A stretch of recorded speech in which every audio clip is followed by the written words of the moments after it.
Here we go. Okay. So just pointing out that we have a lot of agents that we use in non-small cell lung cancer, and down in the bottom here, we've got the nab-paclitaxel as the newest chemotherapeutic agent that's been approved, and then of course we have some targeted drugs, and afatinib just made it onto that list yesterday. And in the past, we've always been a bit blind in our choice of chemotherapy, because every time we've tried to figure out which chemotherapy is best, we get slides like this, where all the regimens seem to be about the same. The taxanes are two of those, and they're right in there as standard first-line therapy. And opposed to some of our other chemotherapeutics, there really isn't a difference based on histology or anything else that we've been able to determine. Taxanes work, and they can work in any patient with advanced stage non-small cell lung cancer. And then this is just highlighting that squamous here is still a substantial proportion of patients with advanced stage disease. All right, so nab-paclitaxel is basically a new formulation of paclitaxel. So the actual product's the same, but it gets into the cells a little bit differently.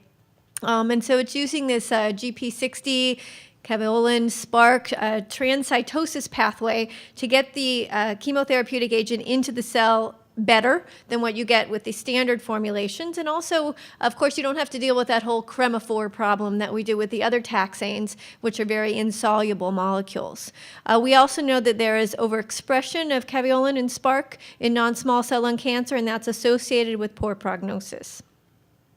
All right, so this drug is given a little bit differently than our other taxanes. Obviously, with carboplatin paclitaxel, we think about that as an every 3-week regimen, and that's convenient for the patients because they only have to come in once every 3 weeks, but they have to sit in the chair for a very long time. With this drug, it was looked at as either weekly or as an every 3-week regimen when it was initially being developed. And what this is showing is that in the non-squames and in the squames, the weekly, especially in the non-squames, looked a little bit better as far as responses and even potentially for some of the survival outcomes. So those were not statistically significantly different, and this was a randomized phase 2. So it was only in the responses that the weekly looked a little bit better. And in the squames, that actually didn't hold true, but there was no statistically significant difference. So the weekly was what went forward. And this is the randomized phase 3 trial, initially presented a few years back and published last year, where patients with advanced stage disease were randomized 1-to-1 to get a weekly nab-paclitaxel plus carboplatin, or a standard carboplatin and paclitaxel at the AUC of 6 and 200 that we're used to on an every 3-week basis. The primary endpoint of this was an improvement in response, and of course also looked at the survival outcomes. If you look at the dose intensity, the patients getting the nab-paclitaxel had a higher dose intensity of getting their taxane versus those getting the standard carboplatin paclitaxel. The number of agents administered, or cycles, was about the same though. Now, if you look at the primary endpoint, which is response, this study absolutely met its primary endpoint. And you can see improvement in response, both by investigator assessment and also by an independent review. And that's pretty substantial improvements here. Okay, highly statistically significant, both by investigator as well as by the independent review. And again, this was the primary endpoint, and this is why we have this agent as an option. If you break it down by histology, it seems that the patients with the squamous histology perhaps have a slightly more of an advantage, but in the non-squames, you also see that for the investigator assessment, though not as much for the independent review. But in none of these analyses was it worse. Okay, what about safety? Well, that's where we can actually distinguish these drugs a little bit. So if you think about all the things that happen with taxanes, what are the ones we fear the most for our patients? Well, obviously neutropenia, with the risk for febrile neutropenia and the risk for death. That's what we fear the most. And from a patient perspective, neuropathy is one of the things that they really worry about, because it's something that's with them all of the time. It's something they're acutely aware of all of the time, and it's something that doesn't necessarily resolve. And so that's really a big deal. So if you look at neutropenia, the grade 3 neutropenia levels were not that different, but there was higher risk of grade 4 neutropenia with the carboplatin paclitaxel. The nab-paclitaxel did have more thrombocytopenia and more anemia. You know, we have to acknowledge that as well, but those are, in general, easier toxicities to deal with. Sensory neuropathy was also significantly lower with the nab-paclitaxel. You see here grade 3 and 3 versus 10. percent of patients. And there was also a little bit more of the myalgias, which is clearly a symptomatic issue for patients as well. In the final publication, those numbers didn't really change. You can see here that the neutropenia was higher, grade 4 in the standard paclitaxel, and the neuropathy was also higher in the standard paclitaxel. And this is a little bit more about the neuropathy. This is from the final publication, showing that in the final evaluation, there was more neuropathy with standard paclitaxel than with the nab-paclitaxel. And again, from a patient perspective, that is a very substantial difference. Okay. Now, did this have any difference in progression-free or overall survival? It did not, but it was clearly not inferior. The numeric numbers actually were in favor of the nab-paclitaxel, but this was not a statistically significant difference. The hazard ratios don't argue any difference. I'm not trying to pull up data that isn't there, but if you look here, this green curve is the nab-paclitaxel, and it is at all time points just a little bit above the standard dose paclitaxel, so it's clearly not worse.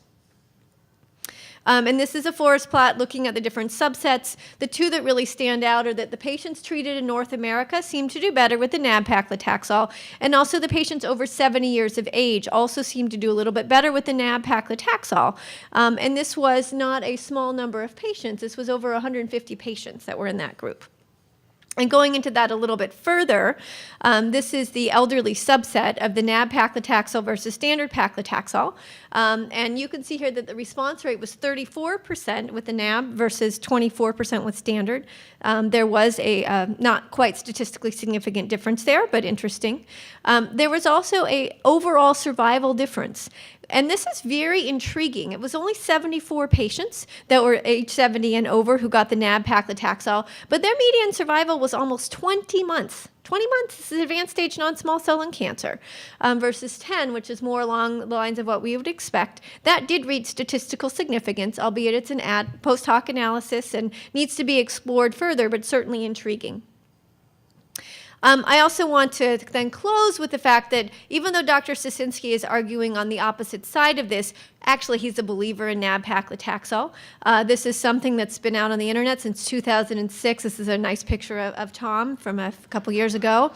And in 2006, Dr. Stinchcomb was on the record as arguing that nab-paclitaxel has very promising data. He made this point, which I didn't need to, that one of the advantages of the nab-paclitaxel is you don't need to do all that pre-medication with the steroids. We all have lots of patients who have diabetes. In addition to having advanced stage lung cancer, the steroids are a substantial problem. We all get to hear about the insomnia that our patients have when they've had to start their steroids the night before and the day of their chemotherapy. And we've all seen our patients go through the steroid crash when they come off of them a day or two later. So you can avoid that with the nab-paclitaxel, something that Dr. Stinchcomb pointed out very nicely here. All right. There's also a shorter infusion time, as Dr. Stinchcomb pointed out. It could make the visit more efficient for this patient. And so these are some of the topics that he went over as to why nab-paclitaxel was a superior agent. All right, so in conclusion, nab-paclitaxel is the taxane of choice in advanced stage non-small cell lung cancer. There is a higher response rate. There is a non-inferior progression-free and overall survival. There's great activity. It's well tolerated in the elderly, and perhaps especially in that group, it is superior, but we need to do more work to confirm that. There are no hypersensitivity reactions. We've all had a patient go through that call from the infusion treatment area, taxane reaction occurring, come up here immediately. You know what that's like. It's really nice not to have that fear in the back of our mind as we're dealing with another patient and we know someone's getting a taxane and could have that sort of a reaction. There's no need for pre-medications, none of those pesky steroids, more convenient infusion times, less neuropathy, and again, that's really the selling point for the patients. Less neutropenia, less myalgias and arthralgias. And so Dr. Stinchcomb may claim otherwise, but there's no question, and he's been studying this drug since 2005. Thank you. Thank you. Tom?